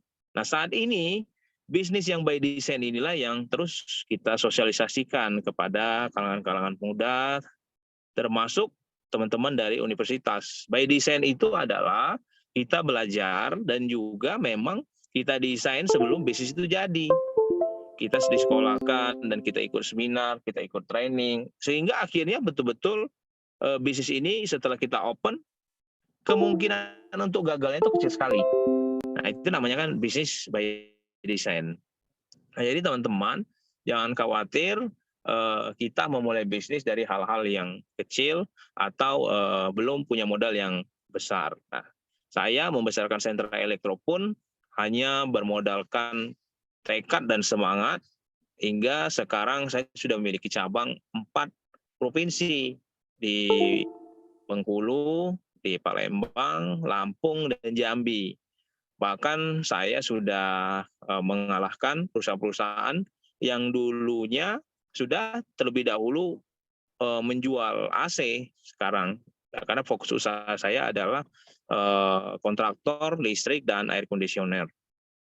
Nah, ini perjalanan bisnis saya. Akhirnya 2016 saya dapat kios yang lebih besar.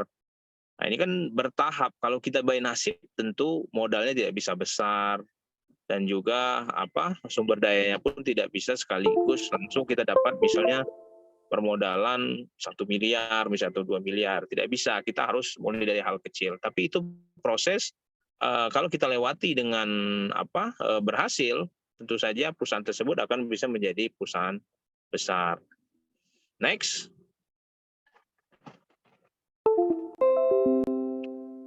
Nah, sentra elektro ini sekarang memiliki cabang di Bengkulu, Palembang, Jambi. Kita memiliki karyawan kurang lebih sekitar 60 orang.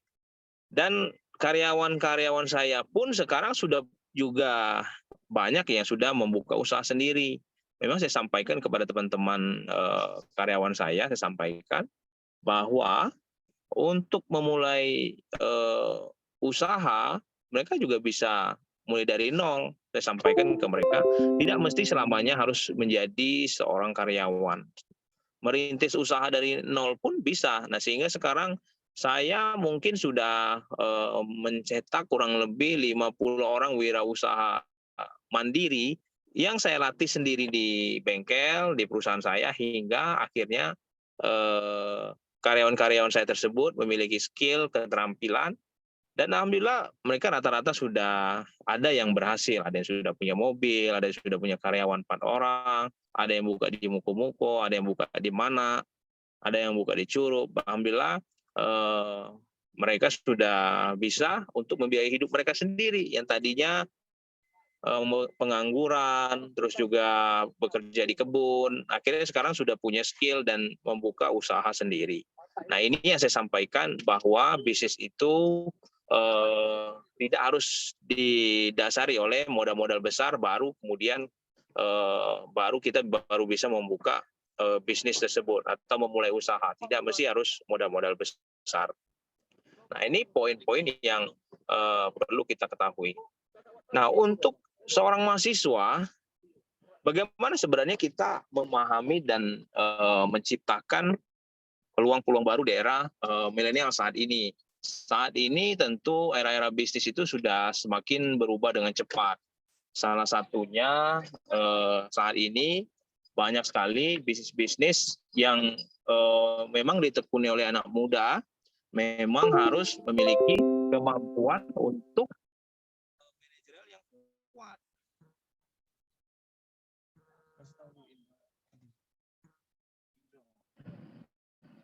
Itu kan. Sehingga sekarang banyak sekali peluang yang kita miliki sebagai anak muda. Kita bisa menciptakan peluang-peluang baru. Nah, seperti sekarang banyak sekali anak muda yang sukses yang berasal dari bisnis ekonomi digital. Bisnis ekonomi digital. Contoh misalnya ada Bukalapak, terus juga ada Tokopedia, terus juga Gojek. Ini salah satu kebutuhan bisnis masa kini, di mana sekarang memang betul-betul membutuhkan ide dan kreativitas yang tinggi. Nah, begitupun dengan bisnis-bisnis yang di Bengkulu, tentu banyak peluang-peluang yang bisa kita dapatkan dan bisa kita temukan dengan kita dengan jeli mencari peluang-peluang usaha tersebut. Nah, untuk motivasi kita saat ini di dunia pun ada Elon Musk yang sudah menjadi orang terkaya di dunia. Mungkin 10 tahun yang lalu kita tidak pernah menebak Elon Musk akan menjadi seorang terkaya di dunia. Tapi saat ini tidak bisa dipungkiri, beliau sudah memiliki hampir bisnisnya adalah bisnis masa depan. Contohnya misalnya ada Tesla. Tesla ini adalah mobil listrik yang dikembangkan untuk teknologi masa depan, di mana ke depan mobil-mobil konvensional akan mulai berkurang. Sama seperti Indonesia pun, sekarang sudah mulai terbit aturan insentif pajak untuk mobil listrik. Nah, ini yang akan menjadi tentunya inspirasi kita, bagaimana kita sebagai seorang anak muda, sebagai seorang yang dididik dan dibesarkan di universitas, kita mampu melihat peluang-peluang itu untuk maju pada masa akan datang. Nah, bagaimana peluangnya di Bengkulu? Di Bengkulu, kita masih sangat kekurangan jumlah pengusaha. Saat ini, jumlah pengusaha yang di Bengkulu itu belum sampai 3%. Nah, ini yang sangat jauh sekali. Harusnya, jumlah pengusaha di sebuah daerah yang dikatakan negara maju, itu bisa mencapai kurang lebih 7-8%. Baru dikatakan negara tersebut terkategori sebagai negara maju. Nah, kalau kita belum sampai 7-8%, maka itulah yang akan menjadi kendala kita pada masa akan datang. Tentu akan menjadi masalah kemudian hari. Nah, ini makanya PR kita bersama, bagaimana Bengkulu memiliki jumlah wirausaha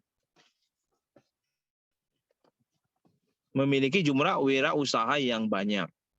Salah satunya adalah pengkaderan melalui universitas. Makanya kami membentuk HIPMI perguruan tinggi agar banyak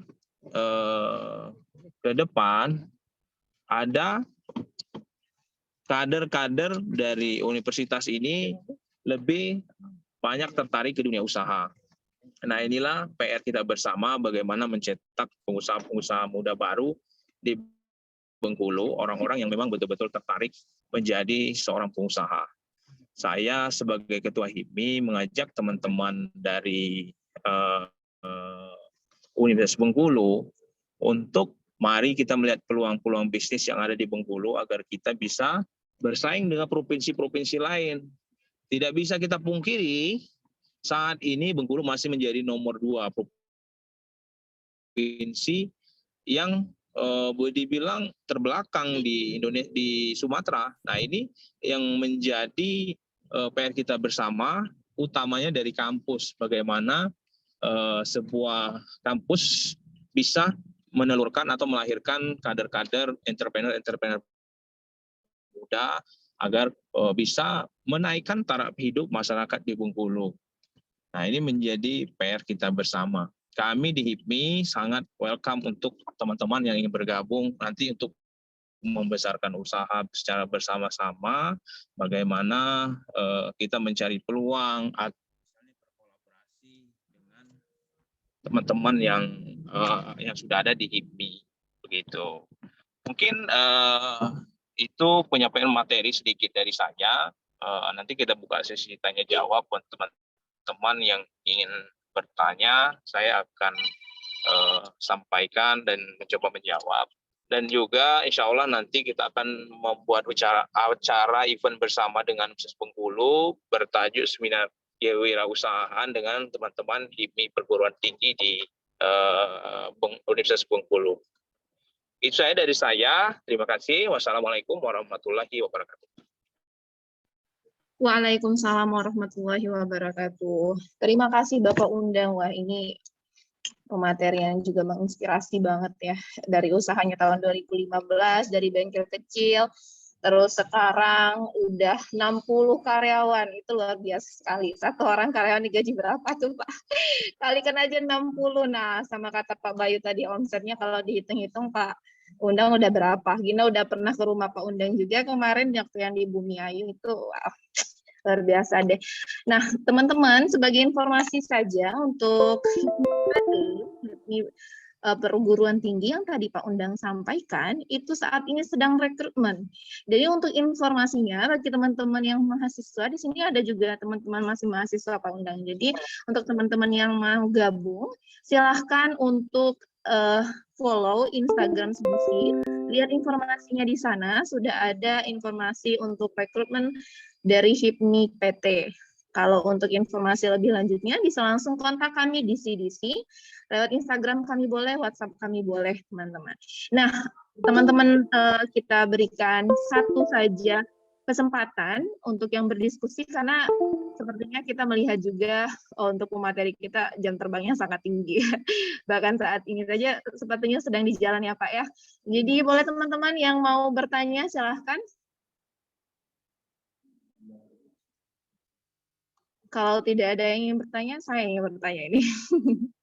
Ada yang ingin bertanya? Teman-teman ini pada malu Pak Undang. Jadi mereka takut, nggak berani. Ini Pak Undang tadi kan katanya Gina nanya Mungkin mereka gitu ya.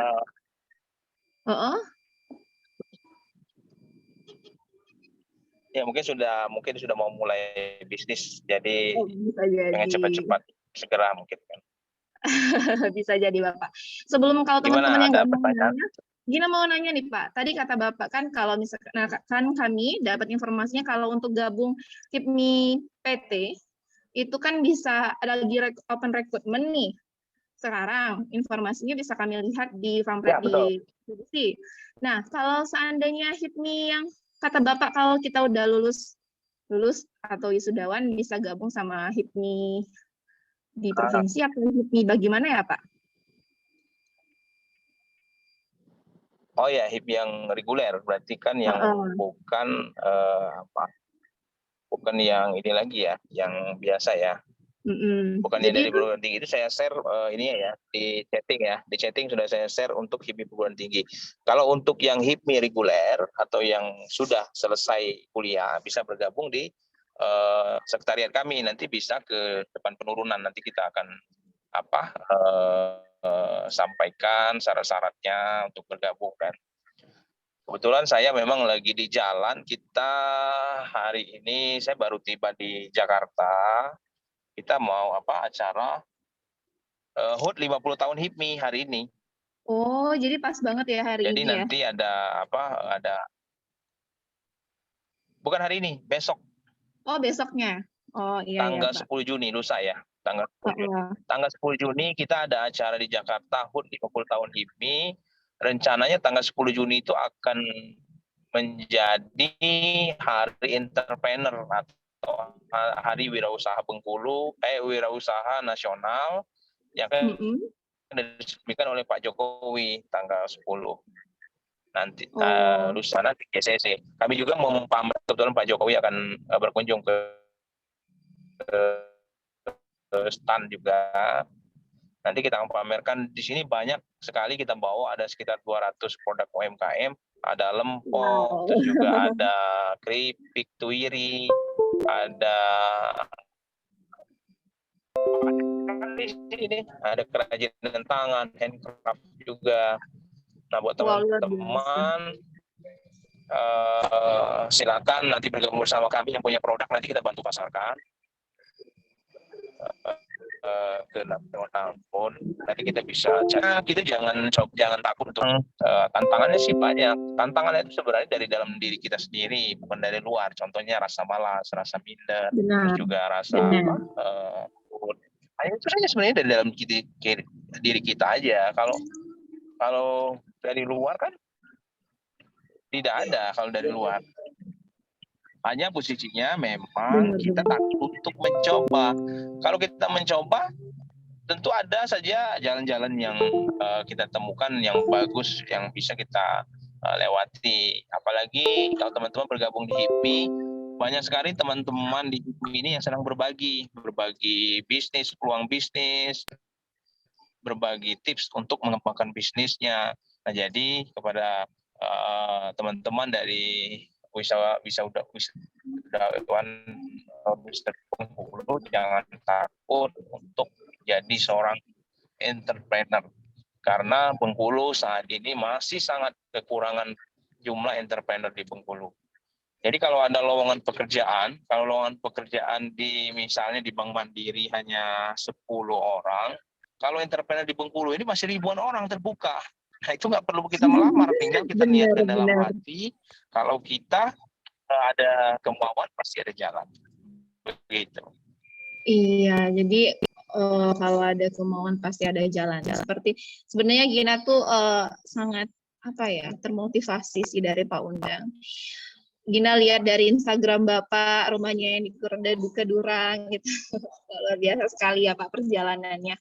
Nah, jadi teman-teman kalau misalkan yang ingin daftar bisa langsung datang ke Sekretariatan HIPMI ya Pak yang ada di Penurunan. Nah, kalau untuk yang mau daftar di PT, itu tadi sudah Pak Undang share di kolom komentar. Nah, terus Pak, tadi kan kata Bapak, wah luar biasa pokoknya kalau udah gabung HIPMI kayaknya benar-benar kita tuh punya ajang untuk menjalin kerjasama. Udah punya channel ya kemana-mana, sampai itu tadi kerupuk tuiri mau dibawa untuk dipamerkan, nanti akan ada Bapak Jokowi, jadi relasinya memang udah wow banget. Jadi kalau mau masuk ke HIPMI ini sebenarnya teman-teman peluangnya terbuka besar untuk bisa, misalkan usahanya masih biasa-biasa aja nih, nah kalau masuk HIPMI kayaknya bisa dibantu nanti untuk dipromokan atau dikenalkan seperti itu.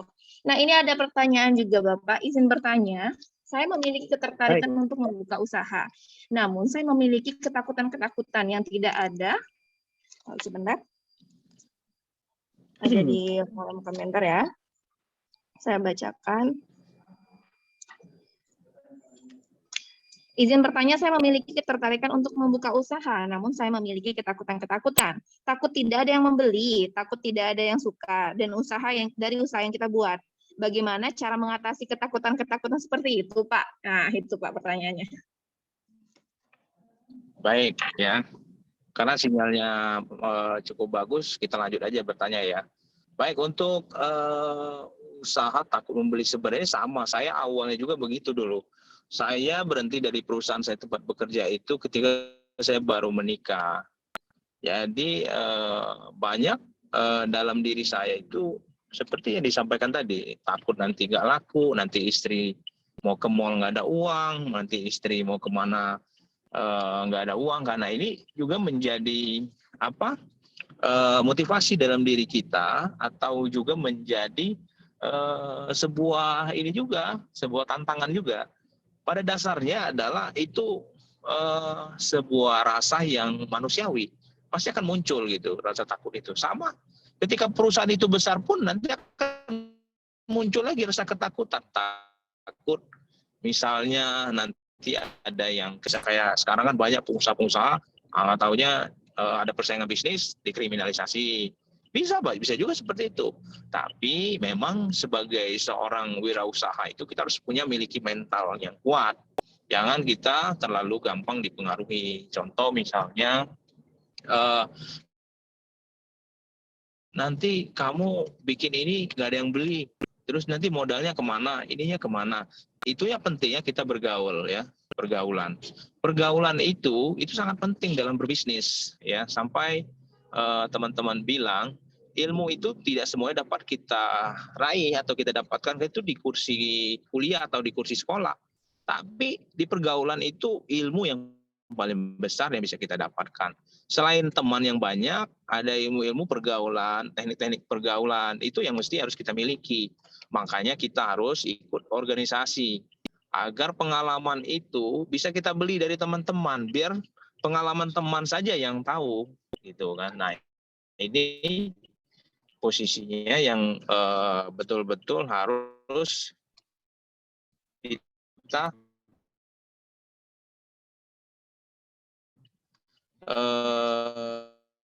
kita ketahui. Nah, maksud saya mengatakan kita seperti orang memakai seperti kacamata kuda, kata orang kan. Apa sih maksudnya sebenarnya?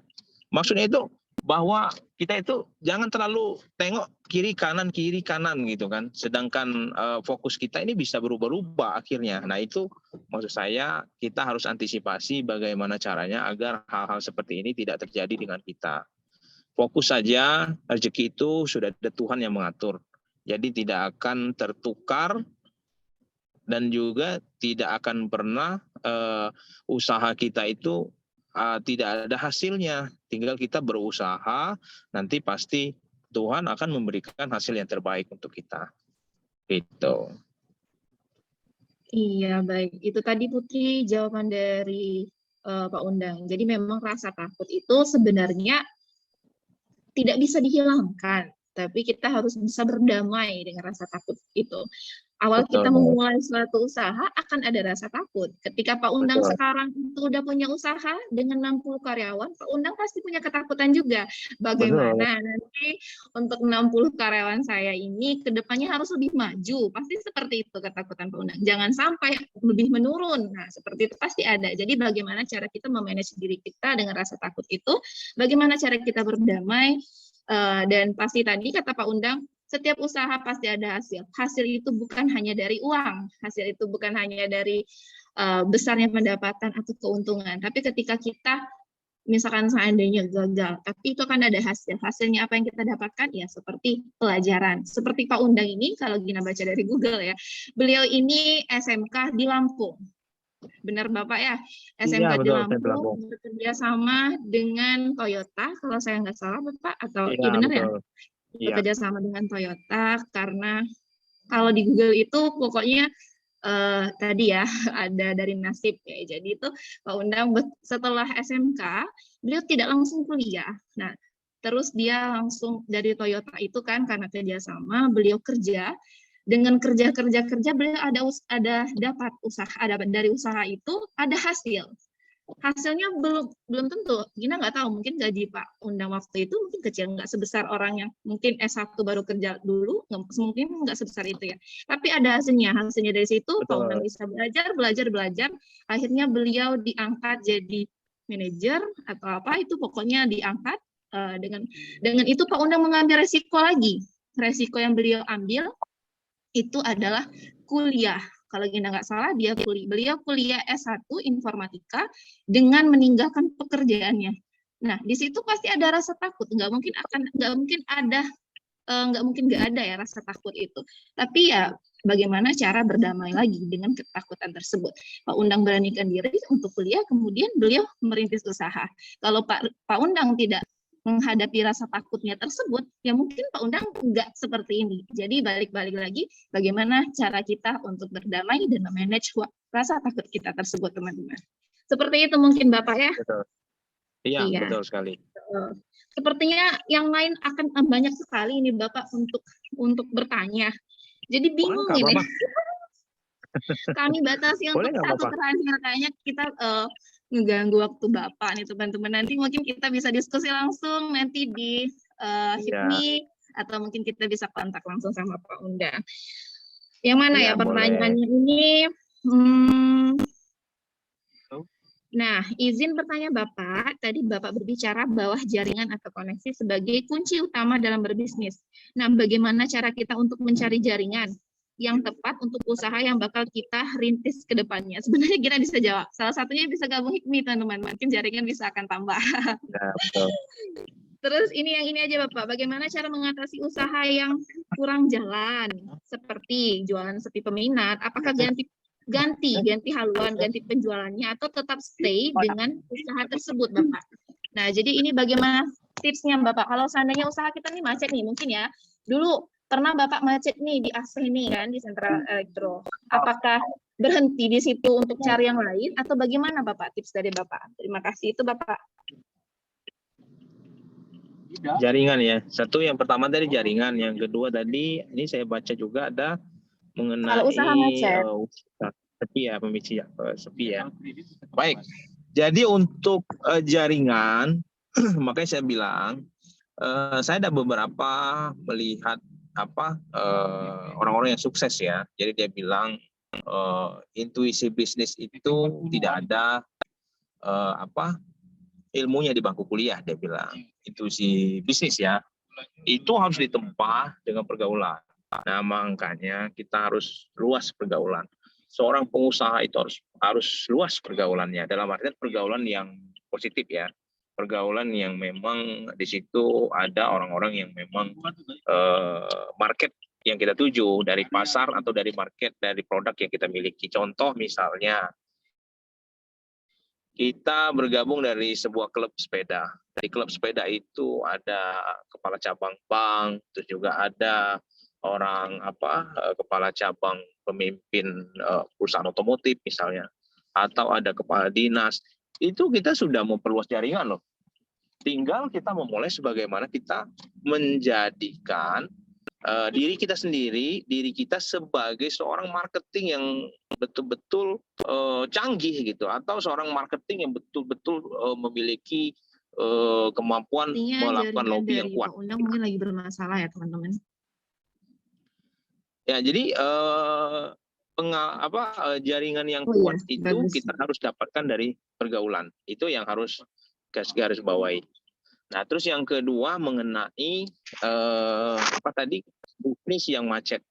Nah, bisnis yang macet itu terjadi karena apa? Karena pemasarannya bermasalah. Sebuah perusahaan, kunci utama dari perusahaan tersebut adalah tim marketing. Jadi mau sebesar apapun perusahaan itu, kalau tim marketingnya lemah atau tim pemasarannya lemah, maka perusahaan tersebut tidak akan bisa berkembang. Kalau besar, kalau kecil, berarti mungkin adminnya masih kita handle, marketingnya masih dengan kita sendiri. Berarti kita harus pandai menjadi seorang salesman yang tangguh, atau menjadi seorang marketing yang tangguh. Nah, baru kemudian bisnis atau produk yang kita miliki itu bisa betul-betul kita pasarkan secara maksimal. Balik lagi adalah kita harus memiliki kuncinya adalah jaringan. Bagaimana kita memiliki teman yang banyak, bagaimana kita memiliki relasi yang banyak, bagaimana kita bisa memiliki kemampuan untuk melobi yang baik. Itu intinya. Bisnis yang gagal kita lakukan evaluasi. Apa sebenarnya salahnya? Apakah produknya kurang diminati misalnya, atau kemasannya kurang bagus, kurang menarik misalnya, atau harganya terlalu mahal. Nah, ini kan kita harus lakukan studi pasar. Sama sebenarnya contohnya misalnya Aqua. Kenapa Aqua itu walaupun mahal tapi dibeli orang? Kita walaupun murah kita buat air minum lokal tapi tidak dibeli orang. Nah, ini yang harus menjadi sebuah percontohan dari survei market kita. Oh, ternyata Aqua itu rasanya tidak pernah berubah. Kemasannya seperti itu bagus, rasanya pun tidak berubah. Kenapa air minum lokal tidak selaku Aqua? Karena mungkin kadang-kadang kadang-kadang rasanya berbeda, tidak seperti Aqua yang konstan misalnya. Kemasannya pun begitu. Nah, ini yang harus kita lakukan bersama. Sama saya pun begitu. Ketika suatu waktu saya akan survei di perusahaan lain dengan produk yang sama, dia jual harga berapa, dan juga apa promosi yang sedang dia lakukan. Sering saya ke Hypermart melihat, oh berapa sih sebenarnya harga kulkas yang dijual di Hypermart ini? Apa promo yang mereka lakukan? Oh ternyata promonya adalah kalau beli kulkas dapat kipas angin misalnya. Nah, hal-hal seperti ini harus kita pahami dan harus bisa kita lakukan pendekatan biar produk kita pun bisa maksimal. Bisa istilahnya bersaing. Nah, hal seperti itulah yang betul-betul harus kita miliki. Nah, itu kunci bagaimana perusahaan kita bisa survive.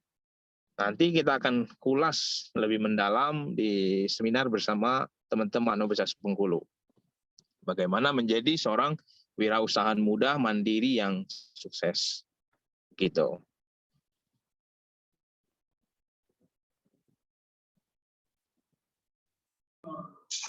Oke, baik teman-teman, itu tadi jawaban dari Pak Undang. Aduh, banyak pertanyaan, kalau misalkan mau dijawab semua. Sepertinya waktu kita sudah selesai, Pak Undang. Ini mohon maaf pindah ke device yang berbeda. Karena ada kendala jaringan sedikit, Bapak. Nah, jadi teman-teman itu tadi penyampaian materi dari Bapak Undang. Sekali lagi, kalau misalkan teman-teman mau bergabung dengan HIPMI, sekarang HIPMI PT lagi membuka atau open recruitment, silakan untuk bergabung di grup komentar tadi sudah Pak Undang kirimkan untuk syarat-syaratnya. Kalau misalkan seandainya teman-teman mau bergabung di HIPMI reguler, bisa gabung nanti datang ke sekretariatnya HIPMI di penurunan.